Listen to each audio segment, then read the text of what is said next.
Hi, everyone. I would love to introduce you to Linda Hathoria. You'll see her name as Linda Dowsett, but she has changed it, so I may ask her about that. How are you, Linda? I'm very well, thank you. That's I'm great. very excited to be here. That's lovely. We're excited to have you too. I'd like to read out Linda's bio to start with. So Linda Hathoria has worked in the complementary health field for over 30 years. As a qualified nurse and massage therapist, Linda wanted to explore more. She trained in the journey with Brandon Bays to harness the healing power of emotion and cellular memory, reframing past pain into healing freedom. I've got to say, I did that too, and it's a pretty amazing protocol. I love it. She also studied energy healing, Reiki, and reconnective healing with Dr. Eric Pearl. Linda then developed her own soul activation healing to incorporate all her gifts. More recently, she has enjoyed life coaching and laughter yoga facilitator training. She is a channel of light language, sound healing, and group facilitator for healing circles with guided messages with her spiritual entourage. She hosts her own monthly radio show called Linda Light Channel with Plains FM Radio here in Christchurch. Linda also has experience in supporting others with eating disorders, mental illness, intellectual and physical disabilities, and more recently, she has branched out into holistic care companion service. Here she supports the elderly and those in need of help with on-site one-on-one care in massage, mobility, music, and social integration to empower their capacity to enhance their quality of life. She also connects in nature, working with Gaia's healing realms, clearing density and activating Earth portals. Linda's intuitive empathic skills allow her to work on multidimensional layers. As a clear channel, high-frequency beings of love and light come through to bring you expansive, beautiful, and loving energy to assist with your soul's journey here on Earth. On her website, which we will get into later, she shares being connected to your soul is vitally important with your whole health and well-being. It is your divine spark, your light within, connected to source, from which all life and creative force emanates from. Imagine trying to shine without access to the life force from which you come from, like rain, sunlight, and the earth to anchor and feed your being. You'd probably feel lost and alone, fragmented, and struggle to find your way. At Healing Embrace, I welcome you into your beauty and light so that you may blossom into your full potential and beautiful soul light that you truly are. May you come to rest in the depths of your being and know this place to be home. So that is a beautiful bio, Linda. So how are you, my friend? What's been I'm finally happening? cooling down after a very hot day, and yeah, I'm very well, thank you. Very excited to Great. be here. And Thank you. as we were building up, I could feel my team come in the background. I get lots of lovely tingles, and yeah, That's so I'm very beautiful. pleased to be here. Thank you for inviting me. You're very welcome. What was life like for you growing up? And was there a cathartic moment, or maybe not, when you realised that there was much more to life, she's smiling away. Yeah, endless cathartic moments. So I'll go with what I consciously recall in the moment. So as a little girl, I remember being very sensitive to feeling the emotions of my family around me. And very, very early on, if you imagine a toddler trying to make sense of this, that you can see your family might say one thing and yet you're feeling something else. And so as a young toddler, I was not skilled yet at being able to integrate what I was taking on and feeling from the family. So I did have a health crisis when I was very young at age 3, and it was a catalyst as well. And it was when my father had his nervous breakdown. He suffered schizophrenia for most of my childhood, and I remember that time very well. And I myself underwent a situation where I understood I guess you could say, the tendencies if you're an unconscious empath and not aware of how to work energetically with your physical body to shift the emotions that you may take on from others. And we can do this unconsciously. Then you can end up feeling a little bit unwell. And so that happened to me. And so I had that conscious experience. I also remember waking up, having an awareness of floating on the ceiling, looking up at the ceiling. So I had this kind of out of body experience. So I remember that. And then growing up later, I remember feeling tingles, skin tingles, and wondering what was that about. And it was always when I was somewhere really beautiful and peaceful, like along the beach. And then I was just working at Food Town supermarket, and I'd feel it again. And then as time went on, I got inspired to want to help people through my experience with my father. And that's what led me to do nursing. So you could say nursing was my beginning. And from that experience of nursing, I explored massage therapy. I had an opportunity to receive a massage. Now, back then, I was very self-conscious. I had bad acne. I had to be talked into it. And I'm so glad that the lady I was boarding with did. She talked me into it. It was such a humble first massage. It was on the floor with peppermint oil. I love peppermint. And she massaged me. And in that 1 hour, I became aware of what my body was holding. And I thought, wow, I knew more about my body in that moment through therapeutic touch than I'd learned in just nursing. I thought, I have to learn. Beautiful. I have to learn this. Absolutely, So yes. yeah. Absolutely beautiful. My next question, which is interesting because you've kind of answered some of it anyway. But before we do that, did you say there were many? Were there more you wanted to talk about? There were many. It's like I went and did nursing, and then in my nursing at Middlemore Hospital, there was a pivotal point that weaves into massage therapy and a healing experience I had with a patient. It was Christmas time, so we were really quiet, and there was a lady that had chest pain and a migraine for 5 days, and they were just doing the usual tests with her. And she wasn't even my patient, but I heard about her, and as we're quiet, I went in and said hello. And I said, would you like a massage and some healing? She said, yes, please. And in that short time, I discovered that she was worried about her father. Her father was declining in health, so she had all this stress. And I went to massage her, and she had this band of tension right across her mid-back in line with her chest. I thought, it's probably not helping with chest pain. So I massaged that, talked to her, just gave her space to empty, and then I did a bit of polarity healing that shifted the pain in her head. And then she just got up and walked up and down the corridors in a bubble of peace. And I just advised her to go and look after herself, go and seek a local massage therapist. And then after that, she was discharged. And Wow, that just it is amazing, isn't it? Yeah. It's Well, exactly. amazing what healing touch can do, what energy work can do. Yes. Yeah, and for people to have that experience and acknowledge that in themselves for their own healing, I think is beautiful. Yeah. Well, that helped me realize that this is where I want to be.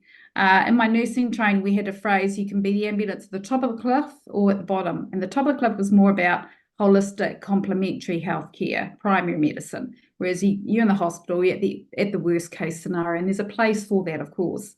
But that's when I really realized this is where I need to go. Yeah. That's beautiful. So my next question was about the allopathic domain, but you've really covered that. So I'll go on to the next one. This often happens, by the way. People answer it before I ask. It's all cool. This is a cosmic cuppa. Anything can happen, guys. Absolutely. Many people opening their own awareness to more start off with learning therapeutic massage, as we've just talked about, as I and you have as well. Healing touch is such an important gift to give another in this way. Is there anything else you would like to talk about that understanding with, or do you think you've covered that? Well, if we talk about healing touch, the person we often miss out on is ourselves. And it's one thing to be compassionate and want to help other people, but you fall short if you're not working through yourself first directly. I won't say first because often we leave ourselves at the end of the pile, but we hopefully get there eventually. And my body has been my greatest teacher. And as I've journeyed within myself and as I've allowed myself to recognize who I am as this love, you've got to journey through it. It's not just something you pick up a book and think about it. You've actually got to go through that journey. And so as I've traveled over the many years, I've journeyed with how I receive and give massage therapy, energy healing into a more intuitive, organic flow that is in the now moment. And you sense and feel that everyone has their own unique sense of touch, and it's really important to understand that our body is a walking storybook. It's incredible. Oh, yes. It houses every experience, and how far back do we want to go? We can go back to your whole lifetime experiences as well, and that's all in your field. They all can be accessed. Yes, So absolutely. our body is extraordinary. It certainly is. And I think we're beginning to understand even more and more and more, because it's so multifaceted through all the dimensional and density realms that we exist in. So it's a fascinating subject, and what can be done with it for healing, for growth, for understanding, for knowledge, for wisdom, for empathy, and having a damn good time as well, because you've got to have the fun and keep the spirits up when the time is appropriate for that. Yes. So moving into the healing practices is forever life-altering. You embrace the journey work protocols with Brandon Bays, where huge shifts are attained, then explored. Energy healing, Reiki, and connective healing with Dr. Eric Pearl as well. Would you care to discuss these practices and the differences you witnessed with your clients? Well, I like to talk about the journey because the most important difference was with myself. Part of the training was we attended a 7-day no ego retreat. And in today's world, there's even the ego gets a hard time. And I like to think that if you're not in the vibration of love, you're in judgment or giving yourself a hard time, then you've fallen into the illusions. You've fallen into the conditioned mind that this earth plane is rife with, and we've been conditioned for centuries and centuries. So for me, I had to almost disintegrate myself and revisit and come to see me for who I am through the eyes of love, through compassion. And by going through the journey training and working through the power of my emotion, I began to feel more comfortable feeling these different feelings. And then I understood that the heart of feeling any discordant emotion, by discordant, I mean the hard, tricky emotions like grief and anger and despair and self-loathing, are often attached to a limiting belief that we've formed through trauma. But as part of the journey process, you realize there's an organic process. It's like peeling away the layers. And I liken it to like the waves of the ocean, like the ebb and flow of the sea. And then you feel open, release. And so I was able to organically be more at peace with my own emotions and then weave that in through my healing sessions with clients in a more organic fashion. They don't necessarily have to have a journey process. If they feel a feeling, I know where to accompany them with. You're open to the love that you are. So you don't journey on your own. It's the most liberating knowing you can have, is to know that you are love. You are unconditional love beyond all these feelings, and that what I learned with the journey process is we'd feel, open, release, and eventually you got to that core truth that you are this love. And then with this love, you can expand, and then realize this love is endless and contains exquisite wisdom. And then you bring this wisdom back up through these emotional layers. And so the truth of that experience and having enough of that deep dive and then carrying on the nuggets of that, the core of that, then whenever I have an experience of that, I have emotions coming up in me, then I know to go there. I call in love and I utilize whatever's available to me. So we use nature, and I say we because we're not separate. And I have, through my experience of nature, I've deepened in my connection with Mother Earth Gaia and all her magical realms. And, I don't know everything, or maybe I should say I don't remember everything, because I do feel that this awakening process that we're on is we are remembering as we are reconnecting. Yeah. Totally. I think that's a very good word. I think we are reconnecting to our hidden selves or our forgotten parts of who we truly are. And it's reawakening, it's cracking the nut to open the seed to germinate, to grow. So that's a beautiful way of describing it. Thank you. Moving through. I was just going to encapsulate weaving all the other modalities. We're on this journey of discovery, and there's no one way to get there. And we have free will. So as part of my journeying, I got led to different other modalities. And so I'd already done Reiki, spiritual healing, and then I came across Dr. Eric Pearl, who's founded the Reconnection and Reconnective Healing. What I want to say about that is he's hilarious. He's really funny. And what I enjoyed about that is he was busting through all these myths and these ideas that we have to remove jewelry, or we have to do this, we have to do that in order to. And I'll share this funny story, because we do have these ideas that may limit energy, and it's all up in the head. And we're on the table, and there's a therapist working, let's say person's here, that could be me working on someone lying down here, and Eric or one of his colleagues will come right in the middle of us with a pillow and go, healing's still happening. It doesn't affect it. So I quite like that, and I liked the childlike play that I gained out of that experience. And then after going through all these different modalities, I just continued to explore my body and my energy, and to let the wisdom that's all around us and within me to show me. And so my body has been my biggest teacher, and that's what led me to do my own healing, to then allow all of it, because I didn't want to limit source energy. I didn't want to be kind of work in different boxes, like, oh, I'm doing this one. What, then I can't do all the other ones? So when I want to work, I just want to bring in whatever's available, and it's for the highest and best for absolutely. Totally agree. I think to tailor make your gifts and your skills for a client is a wonderful thing, because it amalgamates everything that you feel is appropriate for that person at that time with the skill set you have. And I love that. And working with the thread of love through it all is absolutely beautiful.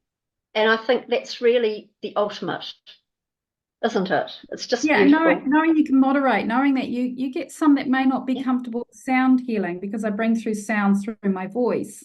There's a way you can moderate it. There's a way that you can just ask for it to be more subtle. There's always a way that you can help an individual. And I think the key is respecting the space that they're in, and just being that vibration of love. So there's another little myth that to heal you've got to do hands-on stuff. No, you don't. You just be in your heart of love and light. In fact, there's probably many light workers doing most of their amazing work just by being in that space of beautiful love without any words being spoken. Totally. Thank you. Moving through fear is a biggie. Fear holds us back on so many levels if we allow it. Would you like to speak to this topic, please, on fear and how to move through that to become more whole? Yeah, I've heard of fear described like this: future event appearing real. And so we may future cast from past experiences of trauma that we fear repeating and happening again. So I think it's really useful to understand that as well. But I also see fear as a beautiful catalyst again, and that I can run from fear, and it's got to catch me up sooner or later. And we did this process with the journey where we drew out our worst case scenario. So if we stop fearing fear and we allow ourselves the space to look at it and then peel it away, then it makes fear more manageable. So I liken it, it's more a case of befriending fear. And whenever I feel fearful and anxious, I call on my team, I call on love and light, and I utilize the power of my breath.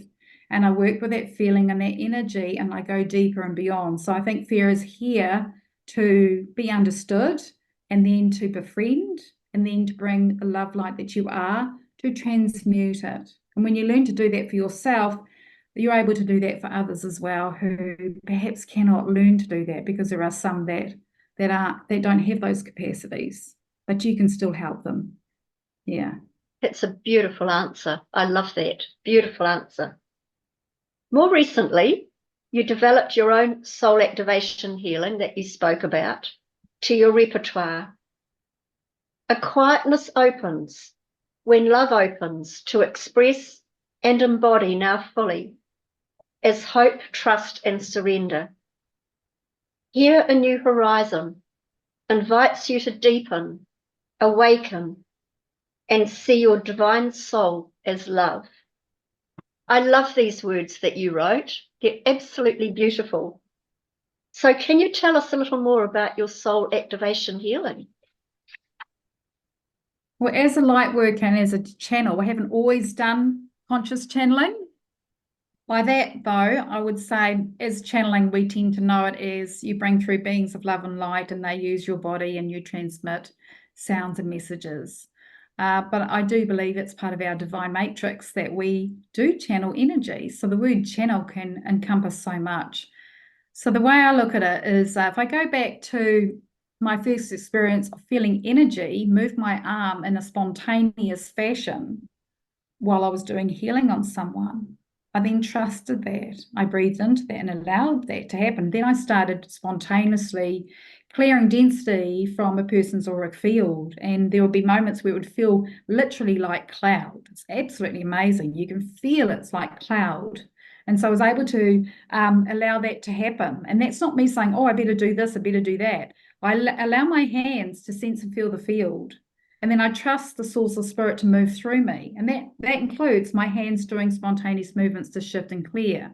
And I've learned to be more comfortable with that by also allowing that to happen with me organically. And the same with light language. When I first got activated in light language, I then experimented on myself. So I would play around with it and I would sense and feel and have experiences. And what this did, it allowed me to have a deeper knowing and a deeper surrendered trust, so that I can then transfer that into working with other people.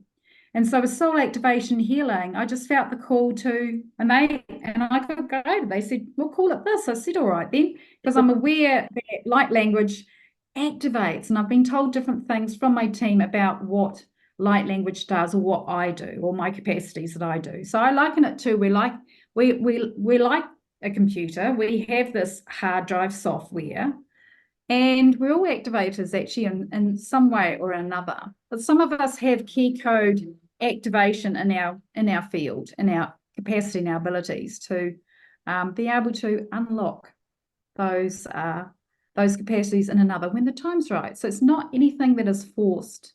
So when light language comes through or sound comes through, it's very much in the moment. It's not something I have to think. It's something I have to feel open, then allow the energy to flow through me. And when it first happened, which was years and years ago, it was quite funny because I was driving home from school after dropping the girls off. And this very strong warrior energy came through me. And I thought, oh, you're pretty cool. And I'm driving. I said, maybe I'll pull over to the side and allow you to have this expression through me. And then I played around with recording that as well and just deepening the experience. Now, that was quite easy for me because I'd already allowed the healing energy with hands-on healing to move through me unimpeded. You can feel what love is. So that's my discernment. You can feel when an energy is trustworthy. And so when that came through, it was just allow my body to be used that way. Just allow the voice, the sound to come through.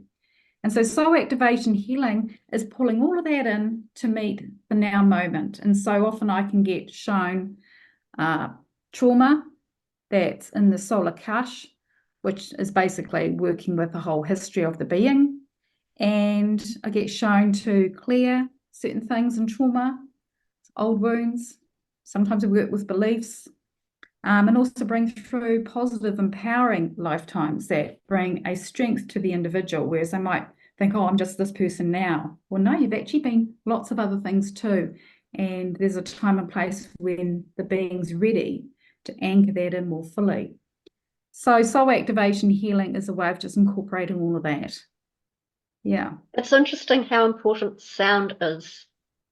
Sound is a huge frequency key, isn't it? And right back to Atlantean times and pre-Atlantean times, they talked about the light and the sound, even going back to the beginning of creation. After the void came the light, and then came the sound to manifest. So sound is pretty important with healing. Yes, and nature is a wonderful reflector. You listen to nature, listen to every creature and every sound they make. Yeah. Beautiful. Yeah, so sound is important. The word that we speak, and I've noticed that as I've journeyed and deepened in my connection to my soul, the way I speak is changing. The words I use are changing. Yeah. So, yeah, I'm enjoying it. It's really good. I'm more me than I've ever been. And yes, I can let you down and have absolute blast and have fun. But you often have to go through a process. I had to join Toastmasters. I thought about going to public speaking for 3 years before I did it. And I had the sense that, I'm going to be asked to go and speak in other people. And I went, oh, I can't do that. I was very shy. So then I finally did it. And then 6 years later, between the 5th and 6th year, I came away with 6 trophies. I was winning all these competitions. So I thought, okay, it's time to go now. Well done. Now it's time to talk my woo-woo stuff. Well done, you. So it is a process, Yeah. Just got to listen to that inner calling and know that you walk, bring love alongside you and feel the fear. I love that book, Feel the Fear and Do It Anyway. Yeah, absolutely. Yeah. You have written the most beautiful, divinely inspired truths with your words, which I've loved. Painting a beautiful picture as a painter with a canvas. And then the next thing I saw you wrote was, you are the painter of your own canvas. So how's that for synchronicity? These words are so true. Too. I've done a couple of guided paintings where my team painted through me, and that was a very surreal experience. I went and did a painting tuition 101, and she told me to get a big canvas, huge one, and then I had a sense of what I was going to paint. It was a symbol of earth, and then I've been given a symbol called equanimity, and I ended up painting that. And then halfway through the whole process, I went into light language and with my fingers in pain and just lost myself. And then about 6 months later, went back for another painting, and I felt my team say to me, we are going to paint you a gift. And I went, oh, beautiful. So I had to go through that same process I did with channeling through my voice and again allowing energy to flow with my hand. I then had to then allow that to happen with the painting. And so every so often my mind going, what's going on here? What's going on? Because my mind was going, what's going on? I don't know how this is going to work. And then I said, turn the painting around. So I had to, they got me to turn the painting around so I wouldn't figure out what it is I was painting. And by the end of it was kind of upside down, or you could say you can see something no matter which way you put it. And I was just blown away. And I came home and had the painting against the mirror and just looked at it. And I was in tears because I saw beings and images. And then I thought, wow, I just said, thank you. Thank you. So how amazing. Yeah. And that's who we are. Master creators, every single one of us. That's amazing. I love that. How cool. These words, you are the painter of your own canvas in life, are so true. We're sovereign beings having an earthly experience. Would you care to share your thoughts on these truths? I know at some point soon I will channel, but I want to talk about Mother Earth Gaia and the need for us to be connected with her, to walk barefoot as much as you can, and to utilize the power of your breath. Your breath is God-given. Your breath is a key. It's like allowing, like the sun is. We know the sun recharges. Well, so does your breath. Your breath is the wind that blows and creates waves on the sea. Your breath is available to you always. And when we can consciously breathe into the beauty of nature and ask to receive what we need in that now moment, and then ask the breath to release what we don't need, then you've got your freedom. You do that often enough, you'll start to have an experience of how energy dances with you and how Gaia is here to help you, support you on every level. So when I'm tired, I don't just go on my bed and fall asleep. Often my mind can be quite busy, and because if you're sensitive, you can pick up on so many things. So I'm laying upon the earth and breathing into her. And if it's cold or it's winter, you can still do it. You can wrap up, go for a walk and just breathe. And I always invite people to breathe through their skin because energy goes right in. So if you breathe through your skin like a tree and just breathe in to receive and open and breathe out, then yeah. That's beautiful. I've heard it said that the creator is mostly between the in-breath and the out-breath. So it's that moment where it's absolute stillness, where creator resides. I still think it resides in the in and the out as well, but maybe closer connection when there's no breath. Not to say everyone should go and hold their breath, but there's that balance, of in and out, in and out. And so it's the middle place, the home, which I find quite interesting. There's that resting point, there is that still point, but I Yeah. agree with you. Our source is in everything and in all. Yeah. There are no limits. Yeah. Absolutely. Would you like to tell us about your life coaching and laughter yoga facilitator training, which sounds fun? Well, the life coaching is a fairly new thing. So that's something I did last year. So it's just another string to my bow where I can have fun utilizing all my skills. So the journey trainer, we've got some amazing tools that we can utilize. And I use that quite a bit on healing the inner child, the little self, and building oneself up. And then what was the other one that you just meant? Oh, laughter yoga. Laughter Yes. yoga I did more recently. I've always wanted to do laughter yoga. Now, the story behind laughter yoga is around the time of the earthquakes, I'd injured my shoulder, I'd lost my father, and I didn't grieve. And then the earthquakes came. That's why I didn't grieve. And then my body got like this, it got tight. And then I flinched one day with a butterfly. I didn't even know it was a butterfly, but my nerves were on edge. And next minute I had adhesive capsulitis and I was in agony for about 10 months and took a year and a half to kind of get through most of that. So again, I was learning how to be with that. And I could feel my home and myself getting quite serious. And I heard about laughter yoga. I thought, oh, well, let's go give this a go. And my first experience of an hour of laughing, oh my goodness, I had phlegm coming off my chest. That's how amazing it is for your lungs. The next day I had sore cheek muscles and sore tummy muscles. And so I kept going. And it's like we all have our own unique sound and we have our own unique laughter. And someone else would laugh and it would just trigger me into more and more giggles and laughter. It was amazing. And you go beyond the words. You go to that space of innate joy eventually. You might have to kind of fake it till you make it initially, but you do get there eventually. And I can remember this as kids. We'd just been fits of laughter, giggles, it was absolutely hilarious. But there's a lot of oppression even around that. Don't be too loud. Don't feel, don't cry, don't do this, don't do that, don't laugh.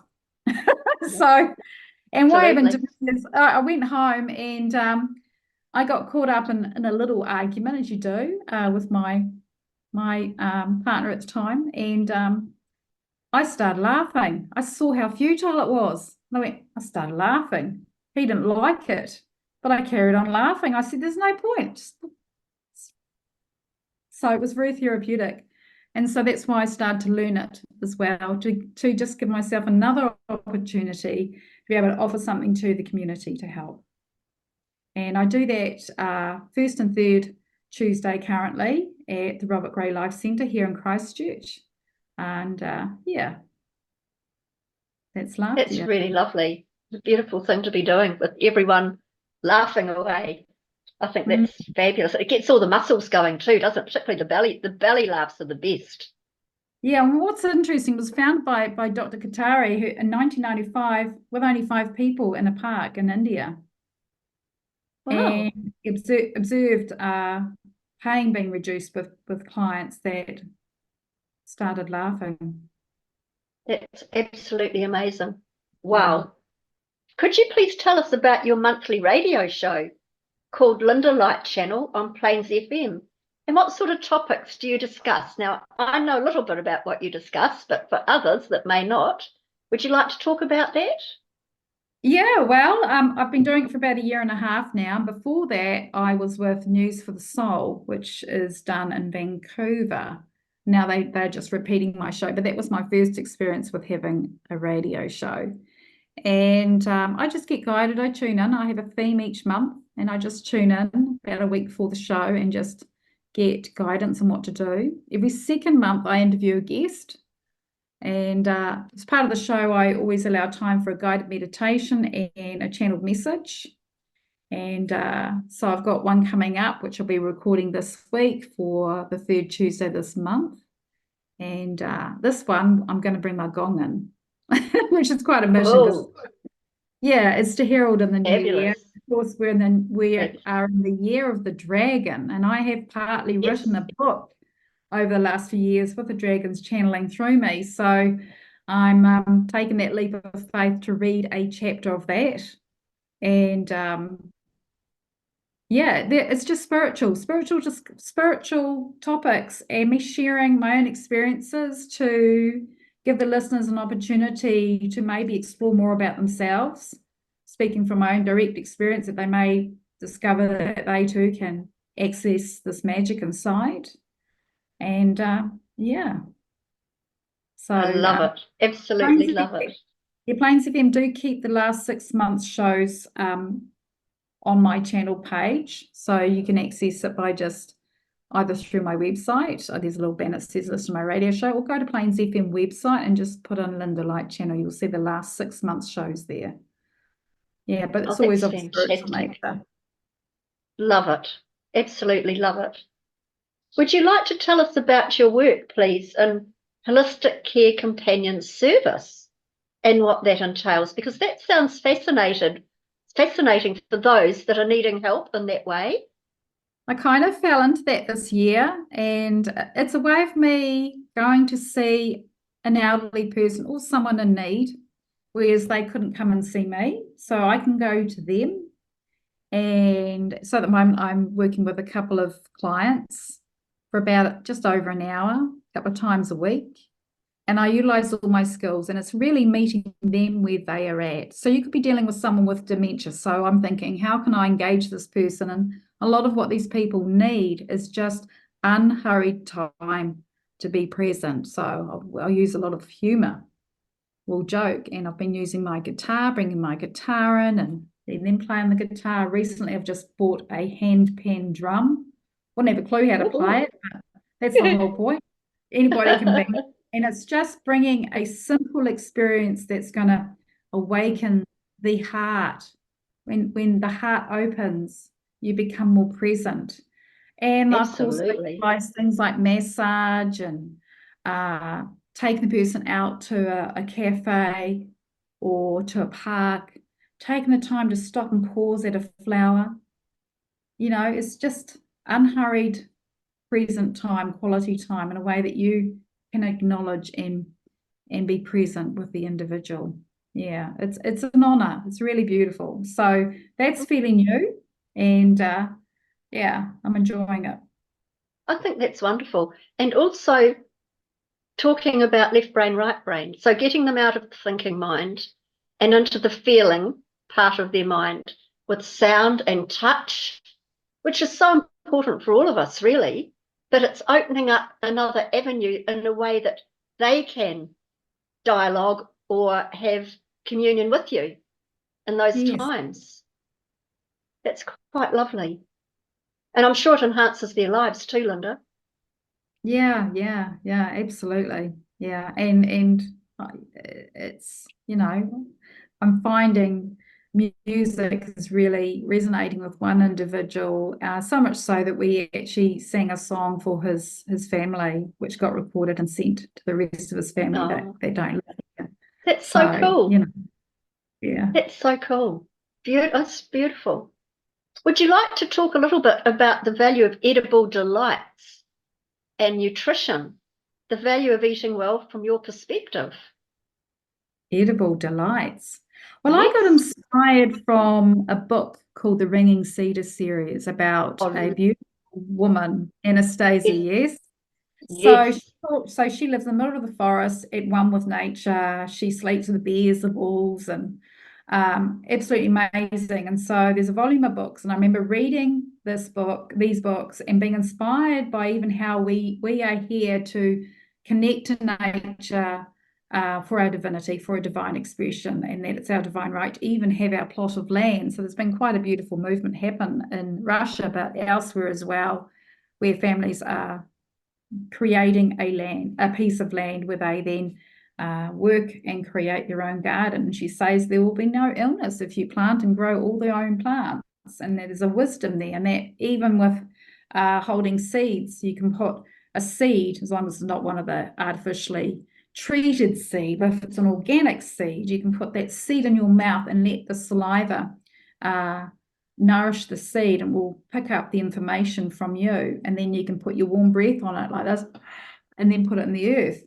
Then that seed has received your information, and the intelligence of the earth means that will grow more specifically to address your needs. So how cool is that? I think everybody should know that. It's amazing. Yeah, it is amazing.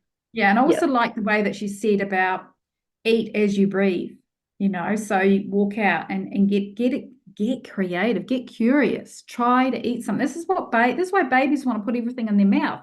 And even they are of this these days, stuck inside or in preschool, and their natural ways to put things in the mouth, so they're getting information, they're having experience, So we need to get back to that. Put a herb leaf in your mouth and taste it and be curious. And yeah. So that opens up a whole other area of discovery, doesn't it? With the food, with the eating, with the melding of what's in the seed for you through putting it in your mouth, blowing on it. Yeah, it's picking up your information field, and it's going to work for you in the best way that it can. Yeah. Bare hands on the earth. And then I would say, if you're going to eat something naughty, do it with abandon, 110%. If you're going to eat something yummy and delicious, just go for it. Because the negative banter afterwards makes it a waste of time. I used to do that. It's no point. I'm going to enjoy something. And the other thing I'm learning to do is, if I am going to eat, I'm more present to my body if I'm not watching TV. Now, I do this sometimes. If it's Friday night, I'm going to have a glass of wine. I'm going to chill out.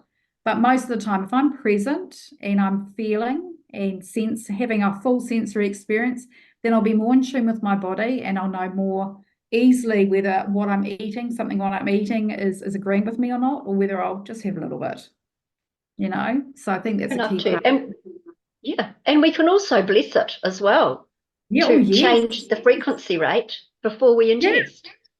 Now, I can tell a story about that. I got an Indian takeaway, and I came home, and the food was like that. I thought, oh my God, I've got to bless it. So I did. I blessed it. Absolutely. And it's and the energy of gratitude, it slows you down to really appreciate what you have in front of you. Yeah. Gratitude's been a godsend for me. When my mind's kicked in and got caught up in negative banter or the negative events of the world, I've gone back to gratitude. Yeah. What can I say that I'm grateful today, Yes. So important. It reminds me of when I would bake a Christmas cake, particularly, and everyone in the family had to have a stir with the wooden spoon before it was put in the oven. And we used to put love bubbles in.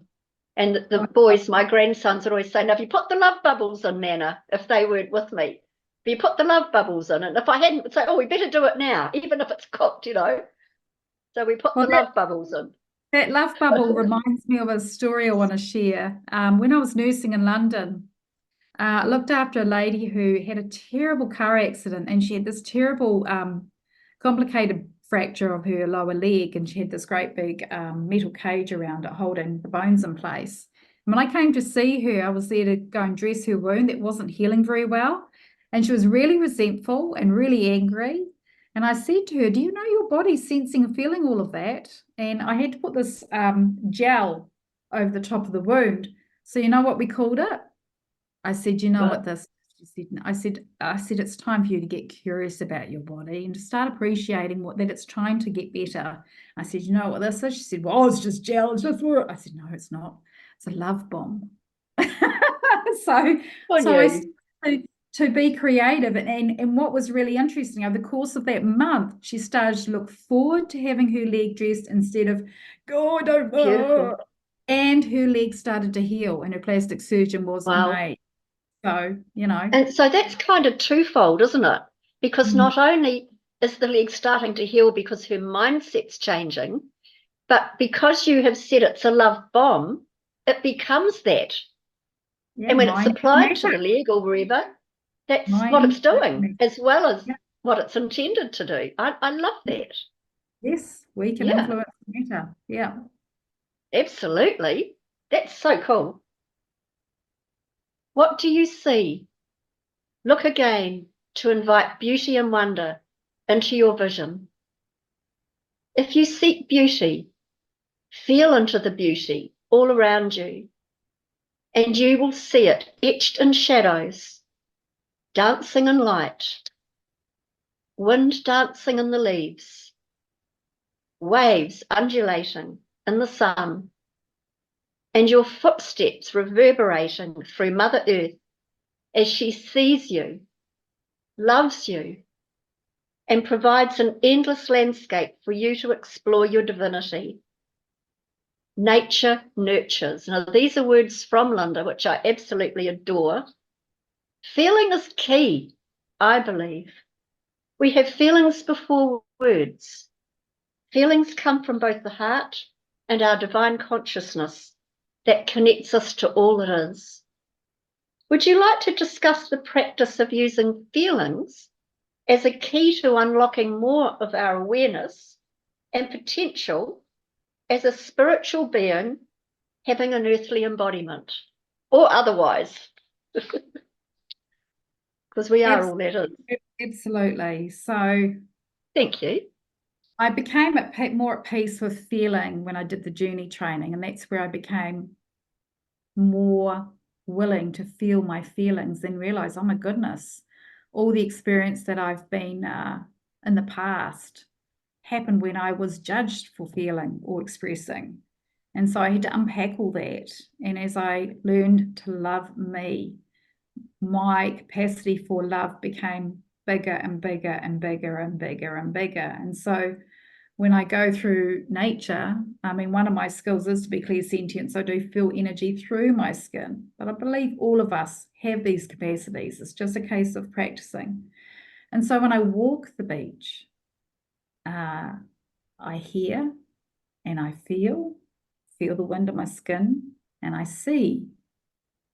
And I'm having my thoughts as well. But by anchoring my mind to what is beautiful, and then breathing that in, and then breathing that out, I will naturally start to go through a recalibration. And then what happens with unconditional love, it wants to transmute all the other aspects of you that have been struggling. So that's often will culminate in me then having an emotional release. And when I can feel the sadness or the tears coming, I'll breathe into them. Just see the tears are like the ocean. So go.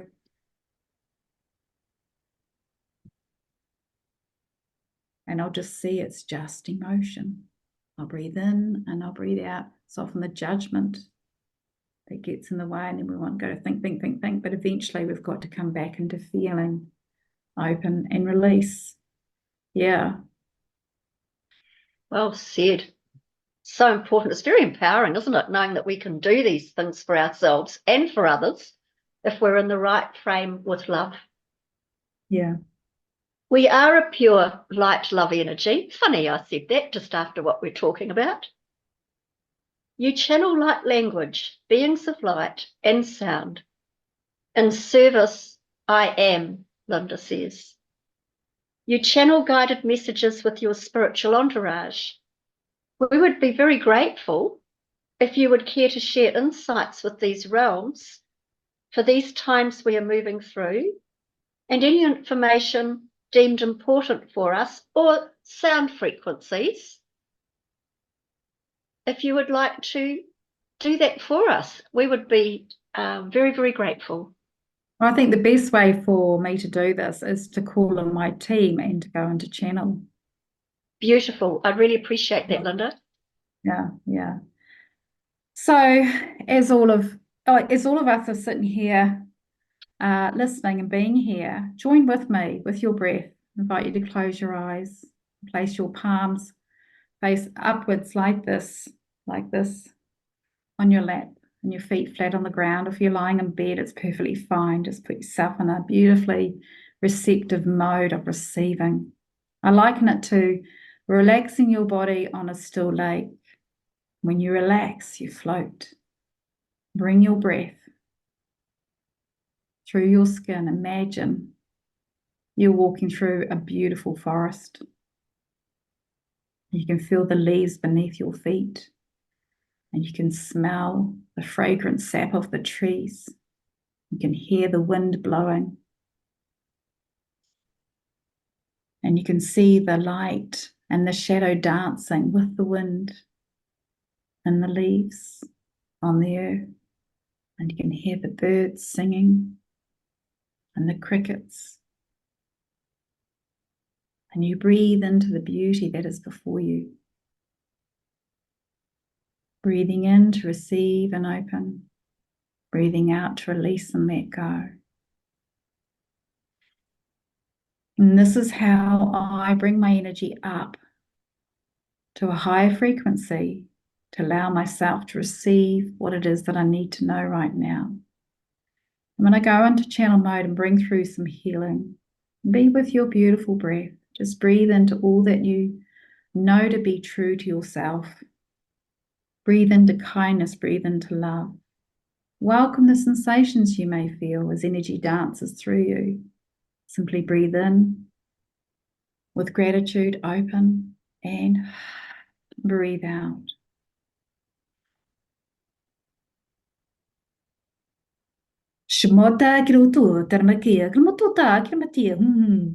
Welcome, dear ones. I'm speaking from the Intergalactic Council of Light. So I work with an Intergalactic Council of Light, and they are a representation of many, many beings.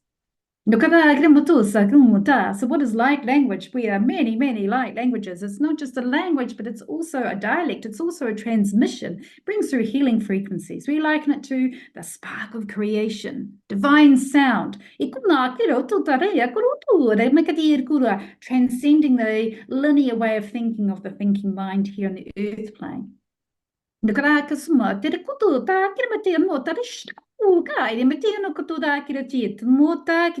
wish to impart to you, dear friends, that we are all the same, that we are of equal value and measure. Many, many expressions. A single blade of grass is as important as a rose. So every human being on this planet. The way forward for you is to seek the beauty within. And as you discover the beauty within, you'll be able to see the beauty in each other. You can get caught up in what is wrong with the world. You can get caught up in what is wrong with yourself. Pretty soon you will feel that you're in a bit of a knot.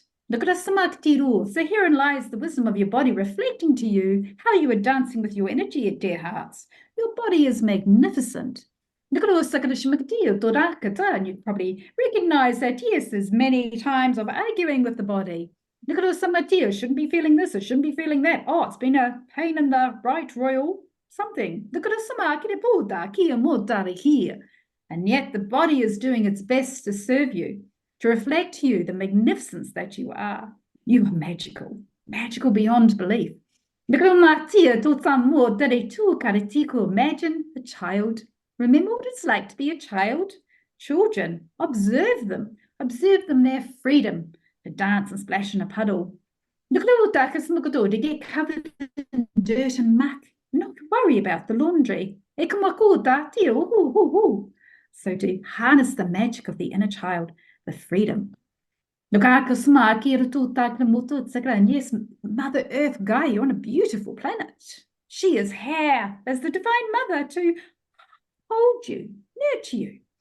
How much do you know about her? You can read about this and that. You can read about climate change. Everybody's got theories about this, that, and whatever. But how much do you know how energy courses through you, through Mother Earth Gaia? Spend time with her. Like the child that got curious about lifting up the rock and seeing all these bugs running around everywhere. Each has its place. Even the humble spider.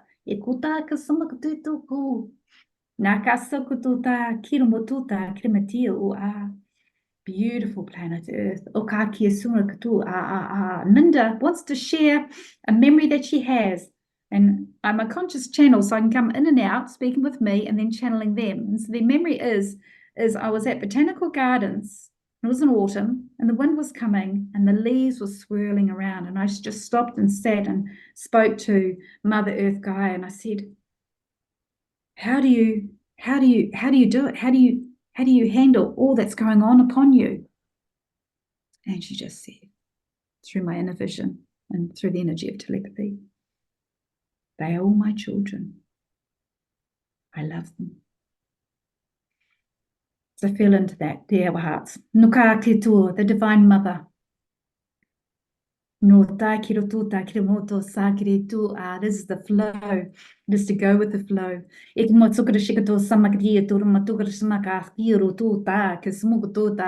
go with the flow. If tears are here, go with the flow. Breathe into your need to empty, dear ones. Breathe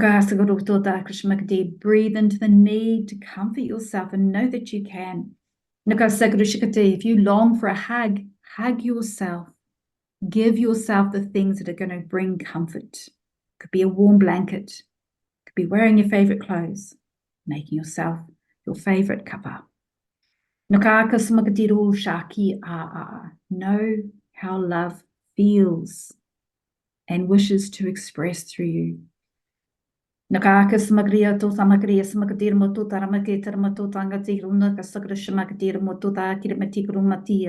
star language, light language, is like the universal language of the soul. And the frequency of love. And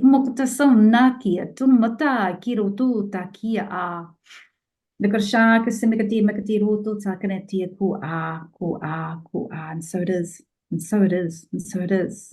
We love you. We thank you. Now I'm just going to tune in to see if Mother Earth wishes to bring through something specific for us as well. So just give me a moment. And I'm recalling a beautiful song that I remember listening to as a child. Raindrops keep falling on my head. La la la la la la la la la la la la la la. So memories are really important. So let's just tune into this. No kakiru summa kiritia. No ta kiritia. Sacred water. Mo ta kirotu a.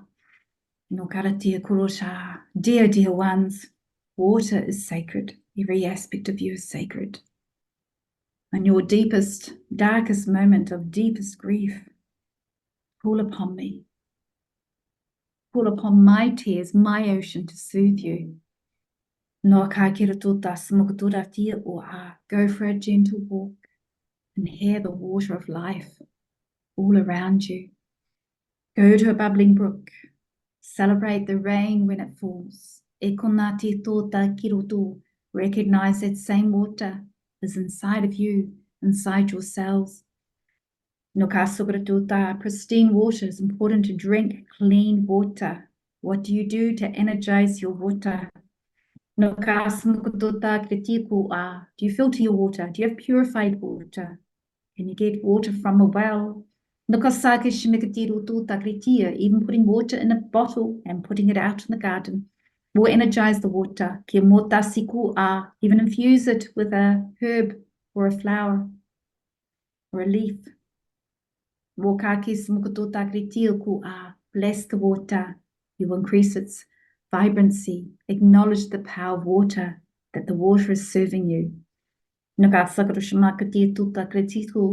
subtleties. Experiment, play. By that we mean have a glass of water that's just come out of the tap and have another glass of water that's come out of the tap that you've blessed or that you've left in the sunshine for a few hours. Come back, taste. Then you'll have a tangible experience to draw upon that will motivate you to play more. There's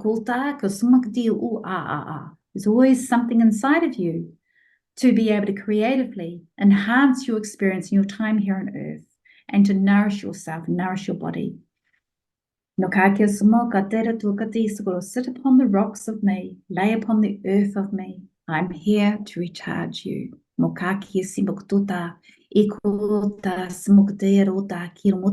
Yes, I am here. As a great mother. Spend time with me. Discover how we can work together. Take the time to notice the fragrances.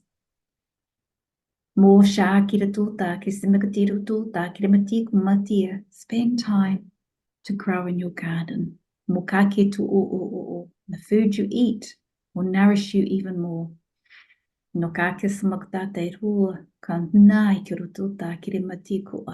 are loved. You are loved. You are so deeply loved.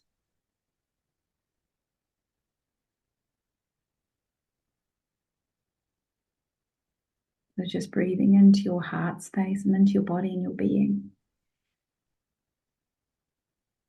Into that I am loved. I'm deeply loved. So use the words I am. It's very powerful to embody powerful healing energy. I am. I am love. I am life. I am beauty. I'm the eternal loving witness that witnesses myself during my moments of struggle. That's how you can make struggle. Breathe into love. Breathe into compassion. You'll receive what you need.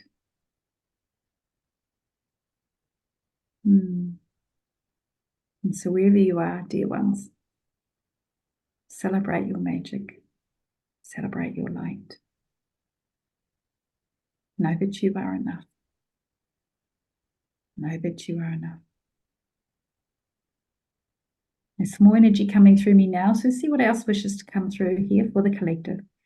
Orion. So now we're teaching you about the star aspect of yourself. So we would like to invite you to spend more time stargazing, going out at nighttime and looking at the stars and into the vast space.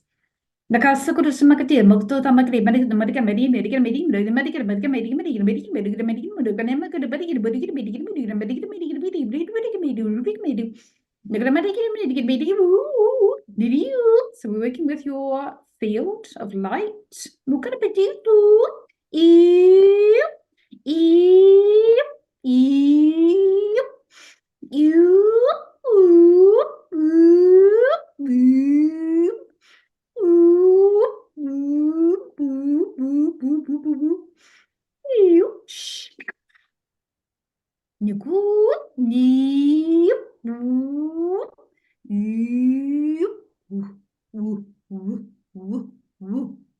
Increasing your vibratory field. We liken it to a bit like cleaning the strings of a guitar, tuning the guitar so to bring music.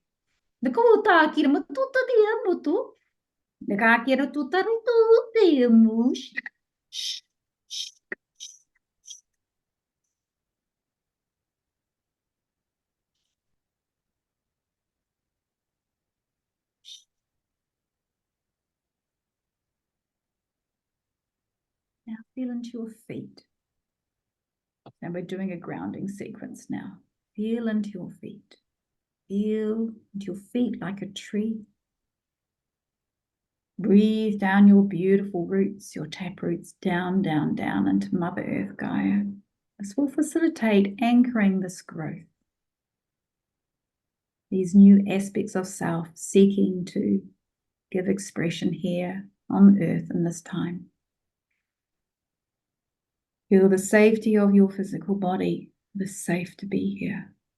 It is important to be here. The Earth at this time has much to teach and bring you. And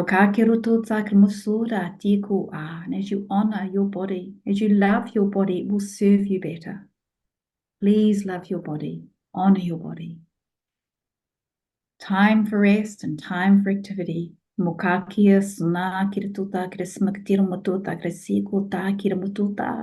you catch yourself out being judgmental with your body, smile, invite love to come in.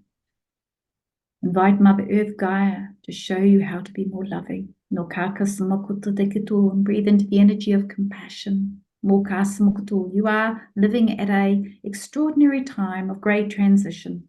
I liken it to living in a house while it's doing DIY, while it's being renovated.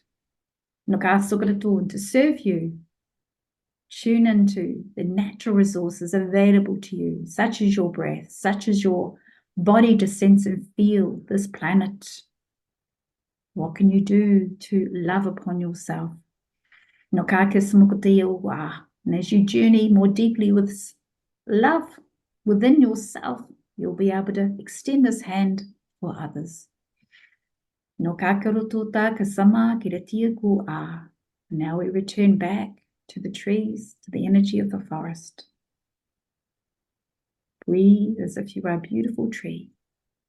And your roots are interconnected with everybody else's roots. And you're all together here as one. Breathing into the strength of the forest and the strength of your tree. When you feel unstable, call upon the trees. Breathing into your skin like breathing through the bark. Breathing into the sap of the tree like breathing into your blood. The life force flowing through you.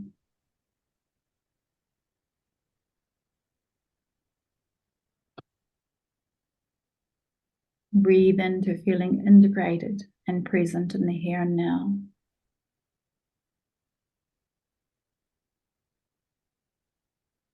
I am one with all of life.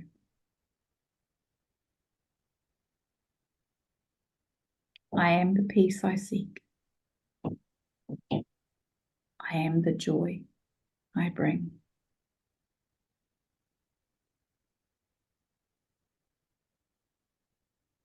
And I'm the vast expanse of the ocean.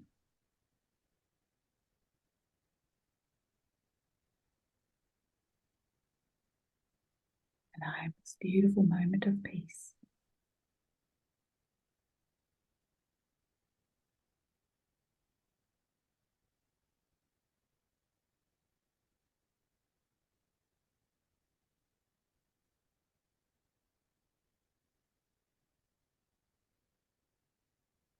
And from this peace, you can utter your prayer for the world in your silence and a prayer for yourself.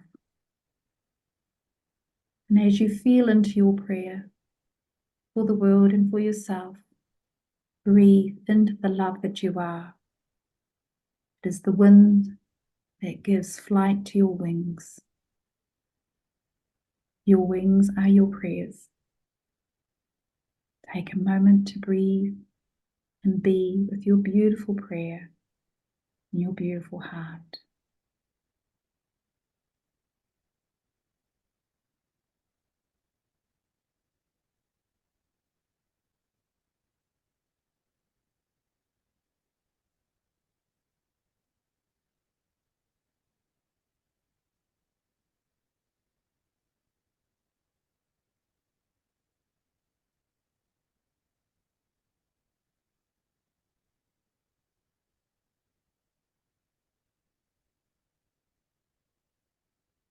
Feel those prayers rippling out across the world and out into the stars.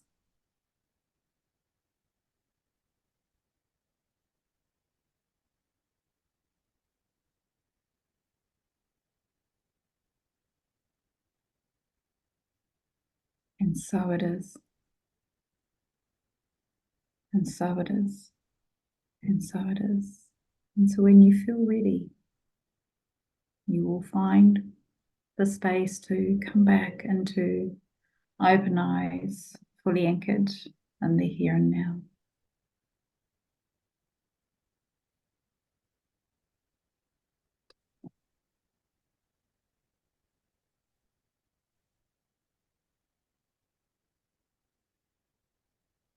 Thank you so much. That was such a blessing. So all praise and thanks to your team, to Orion, Mother Earth. Thank you, thank you, thank you. That was so beautiful. I really appreciate the time you've taken to not only go into light language, but to explain to us what they are saying, what is being transmitted. It was so beautiful. Thank you. You're welcome. How do you find the multi-dimensional realms to be when you work with them? How does that work for you when frequency shifts and changes to different realms or higher frequencies? And how did that unfold for you when you were learning this? Well, I would say rather than learning, I am experiencing, and everything is the frequency of love. In this earth realm, we tend to want to understand it from a black and white linear point of view, but everything is just love. So you just open up into love, whatever needs to come through will come through. And it's trusting that this divine energy knows exactly how to express itself. I don't have to figure it out. So I just feel into love. And then what needs to come through will come through. That's beautiful.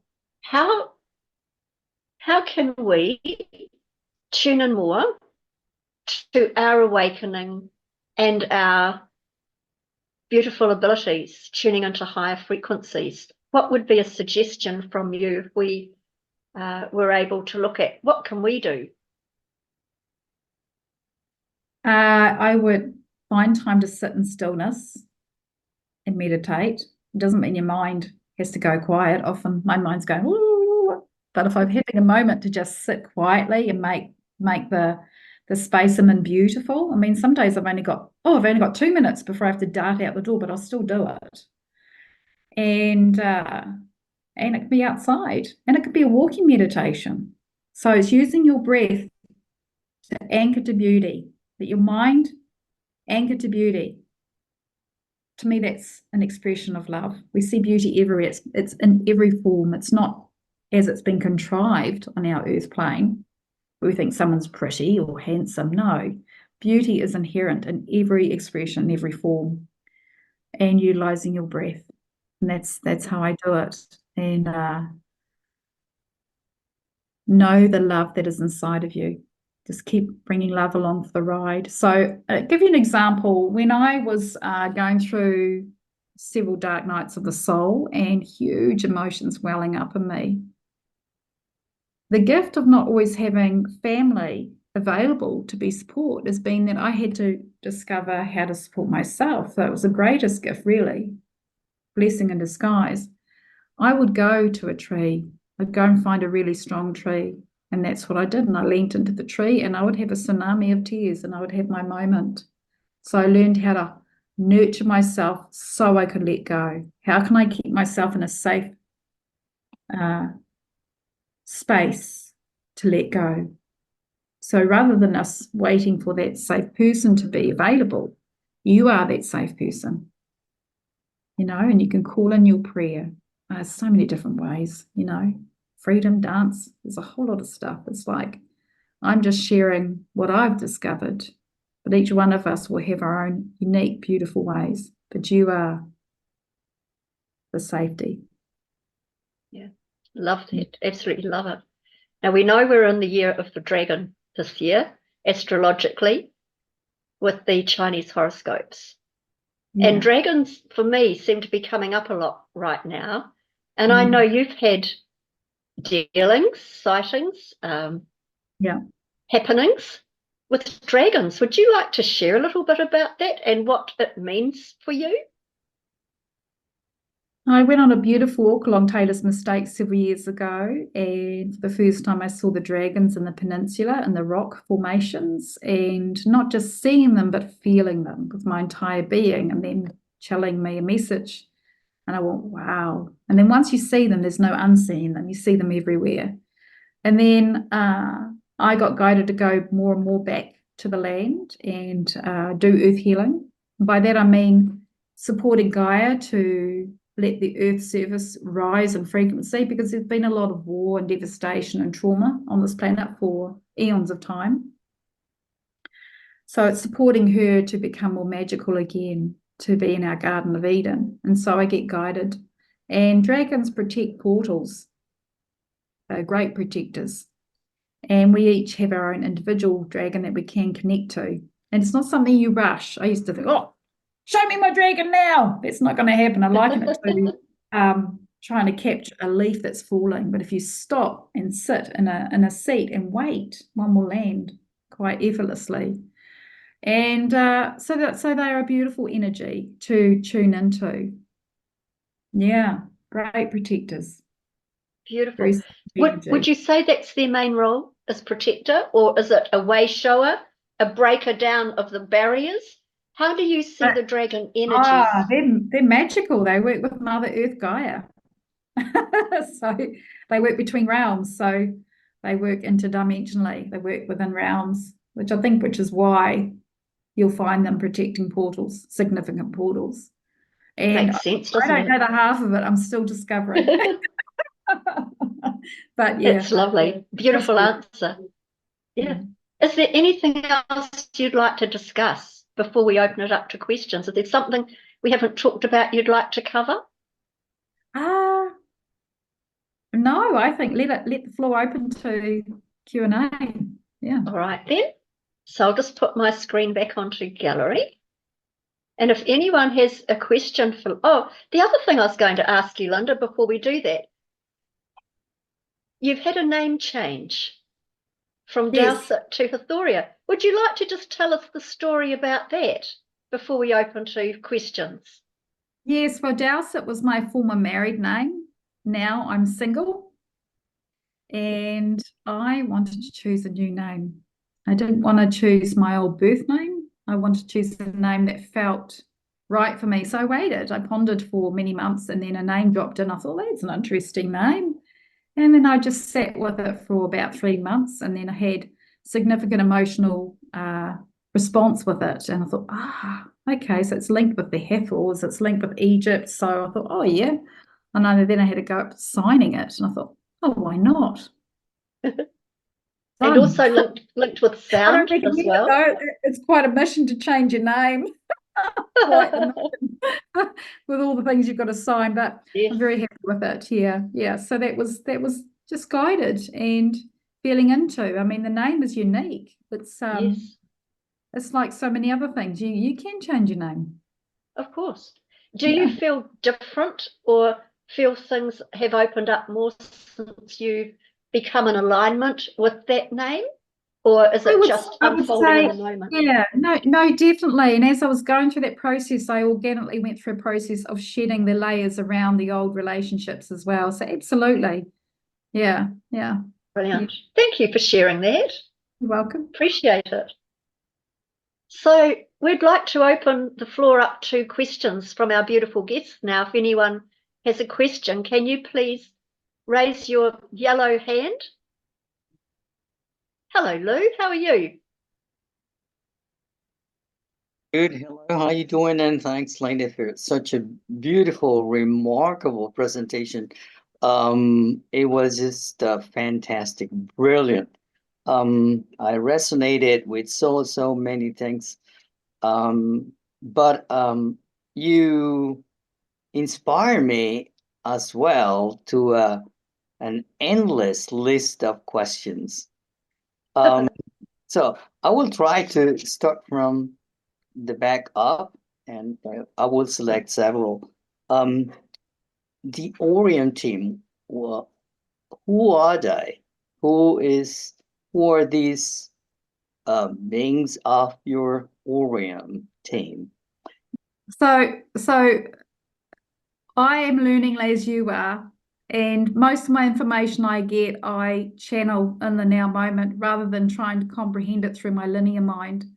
So what I understand is we're here on this earth and we are awakening. We're waking up to the veils shifting, where we're starting to see that we aren't just humans, that we are interconnected and that we are part of everything.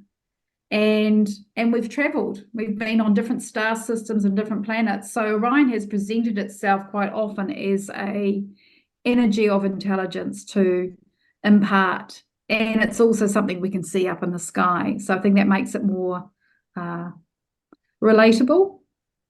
And all those questions are really good questions to ask yourself in meditation. So when I have a question or I'm not too sure, I want to know more, that's what I do. I sit. But when I'm channeling, I'm going beyond the mind of thinking and just letting it course through. And so I don't have all the answers. I'm learning like you are. But I feel the vibrancy and I feel the energy, and they are here to support us as we are awakening to us just not being on our own. That there's a whole lot of beings of beautiful love and light out there. And I work with a council, and they call themselves the Intergalactic Council of Light, the one and the many.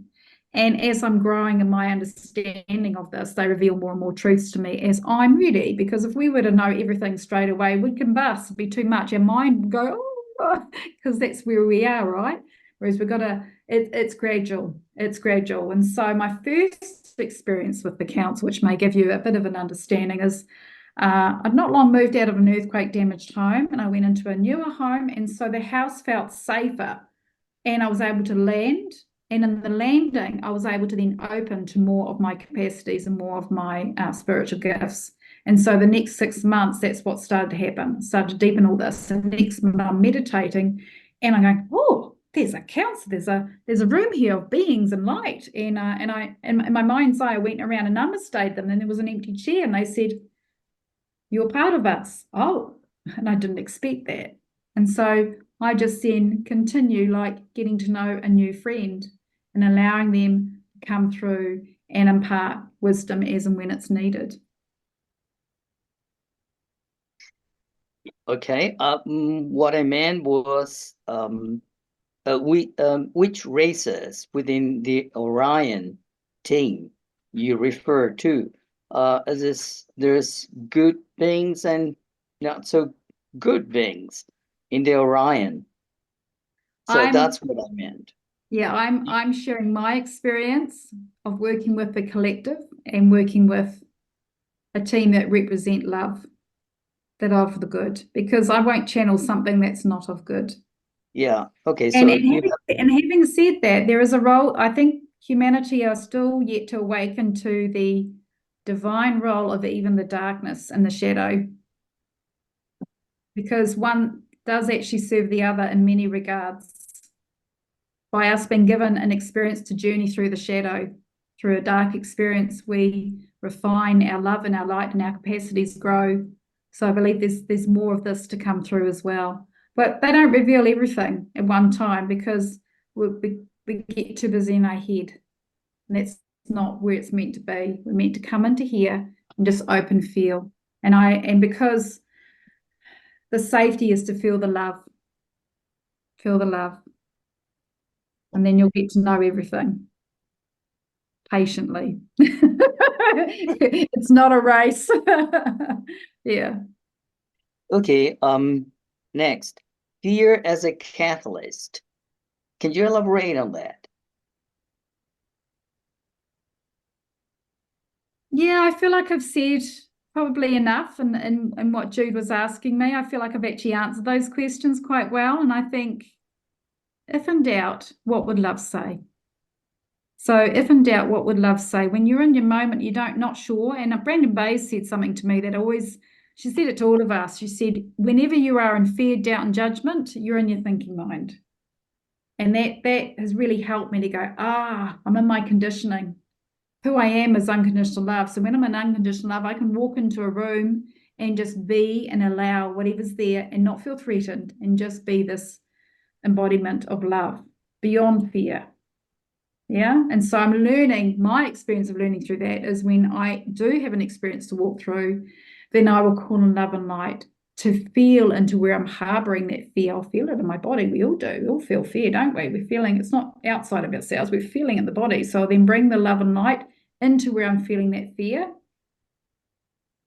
And then ask it to be transmuted and transformed to a point where I come back into the peace and then I walk through.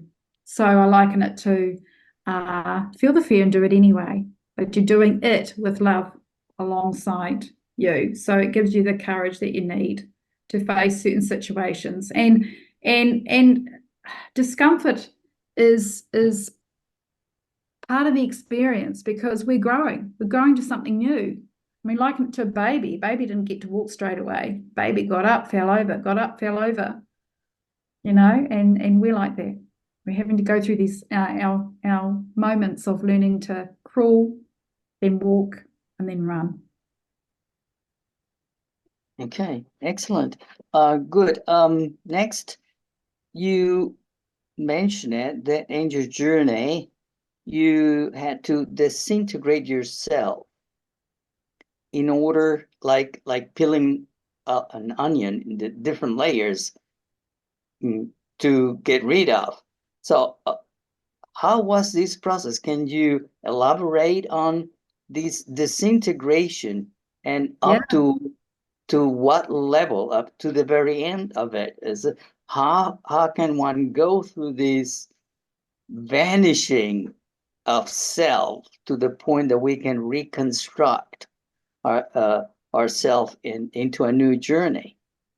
Well, I would say the vanishing of the identification of emotional discordance, knowing that we are the love that's beyond all that. So it's bringing love, who we are at the core, to the emotional discordance. So when I went to the No Ego retreat, we did something called the Enneagram. So you can look that up. It's a wonderful quiz and it will describe certain ego types and you can work out which you are.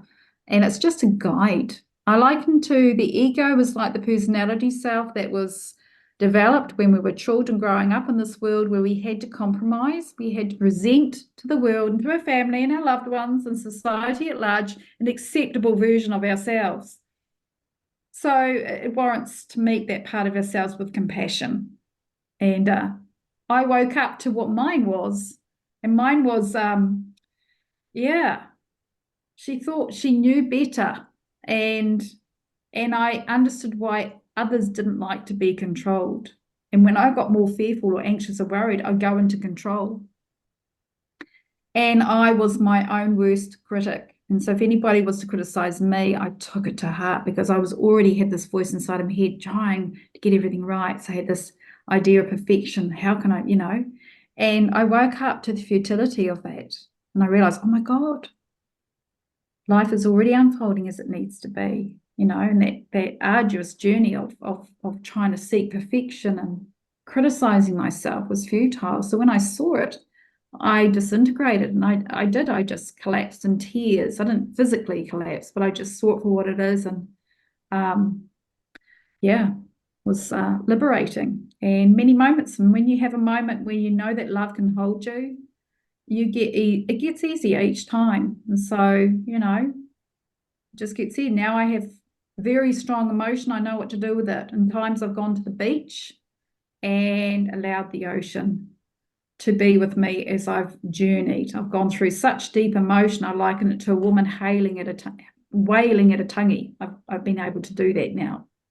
I wasn't always, so it's just giving yourself that experience to be held with love. Okay, and lastly, and that really struck me.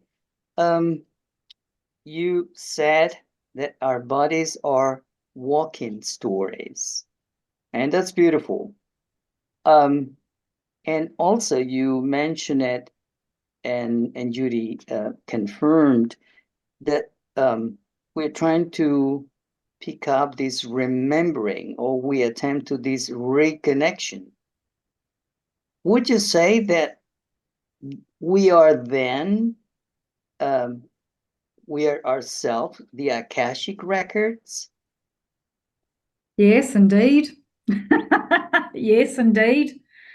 Yes, yes, our energy system is there, and when you have that capacity to sense and feel into your being in that way, and now I can do that for others when it's time. It's not something that I preempt. And yeah, so it's amazing what you can see and feel. And it's amazing the symbols, the sacred symbology that will come through. I mean, there's been times I've drawn the most incredible sacred geometrical shapes on a person's field and going, I couldn't have imagined that. Not really. But they come through and know what is right. And I just think, we are as beautiful as nature. And yeah. Okay. Thanks so much. That was wonderful. Thank you. Thank you for your questions and your feedback. Thank you, Lou. They're very thought-provoking questions, and Linda, you gave some beautiful answers. Is there anyone else that would like to ask a question? Hi, Cherry. Hi, Jude. Could I ask about the light language? I know one or two people that can speak the light language. Are you aware of who can and who can't? Do you automatically sort of know who and can you communicate with other people? I know you're channeling the light language from others, but the human beings that also communicate with light language, are you in communication with others that have the gift of this language? Yes, I You know what I am. mean? Yeah, absolutely. And you can have, like I follow Judy Satori. In fact, I've got her as a surprise guest on next month's show. And so when I started experiencing it, I reached out and looked to others as well to see where they were at. We are all on our own unique journey here, and your sound, your voice is sacred, and you are capable of making exquisite sounds when you surrender to the divinity that's held within you. I liken it to allowing a bird to sing. And so sometimes there might be someone going through a warm-up of just learning to make sounds. I've had really extraordinary experiences when I've allowed the breath of life to come through me, and then I feel my team come through me. And then one time I spent 15 minutes just making sounds I'd never made before, because I'm just breathing oneness with the energy and allowing it to move through and express through me. So that's everyone's divine right to explore and to have an expression. And then I made all these sounds, and I was shown that the mouth is like a cave. And I went, wow, I hadn't thought of my mouth like that before. I thought, thank you. And so there'll be a day where I'll bring through a sound that I've never done before. So I'm not thinking it. I'm feeling and opening and being a conduit, allowing the love and light to go through. Now, everybody will have their own unique kind of expressions here, and different souls have different, you could call it a soul contract or a purpose in life. And that's unique for each person. So some are here to be activators like myself, and others, it might just be a form of remembrance of being able to communicate. Okay. And just allow yourself to just have your own experience of just allowing. I think I started to make these sounds when I was much younger, but just didn't know it at the time. And this is the amazing thing. We are multidimensional. There's so much we are yet to realize. And like you, I don't have all the answers. I only share from the experience of now that I'm aware of. But I feel that in truth, a mind wants to know and figure everything out. But that's like picking up a book and reading a book. Until you go and walk through and have your own direct experience, that's all it is. It's just an idea. It's just someone else's concept. And so for me, I have to empty out of all concepts and have a direct experience. And I remember one time when they started nudging me to sing, and I have not been a gifted singer, although I realized with your voice, the more you use it, the better it becomes, because it's an instrument, right? So I'm getting better. But I wouldn't call myself an accomplished singer. But one time my team says, we want you to sing yourself a love song. And I argue, I said, yeah, right. Now go on, a love song, lullaby. And I went, oh God. So I did. And then I understood why, because I was able to feel the love that I was bringing for me. So I needed that first direct experience. And it was preparing me. And then they just said, now we're going to do this with light language. And so now sometimes I'm guided to give a song of bringing someone home, and it's just in light language. And it might be in a language that they remember or somehow connects with them. And I can't sit there and say, oh, I'm going to sing blah, blah, blah. It doesn't work like that. I just got to trust and allow, be the conduit, be the flow. And yeah, I liken it to as a piece of music. It's not my job to interpret and figure it out for the other person. Just let the music play, and it will do its magic. That person will receive it in their own unique way. So yeah, we're in exciting times. And so yeah, I then had to then sing a song for someone, and I wouldn't have been able to do that if I hadn't first done it on myself first. So who'd have thought that I'd be singing and in light language? Yeah. But I think we did this a long time ago. Remember the trees saying, sing to us, sing to us. It would have been the natural way back in the ancient times of Atlantis, and that's what we would have done. The birds do it, so why shouldn't we? So you don't have to learn anything. It's just you automatically know what you're saying. Not what I'm saying. Feel into the frequency. Okay. We get caught up in the word language. Just feel into the frequency. Consider it energy. Communication. Consider it notes on a musical scale. Yeah. I liken it to someone can be saying whatever to you over the telephone, and you can feel something else going on behind the scenes. Someone might be saying, oh, I'm fine, I'm this. They might be saying all these things, but you feel something else. So go into the energy of feeling, frequency. And are there lots of different light languages? Yeah, galaxies infinite.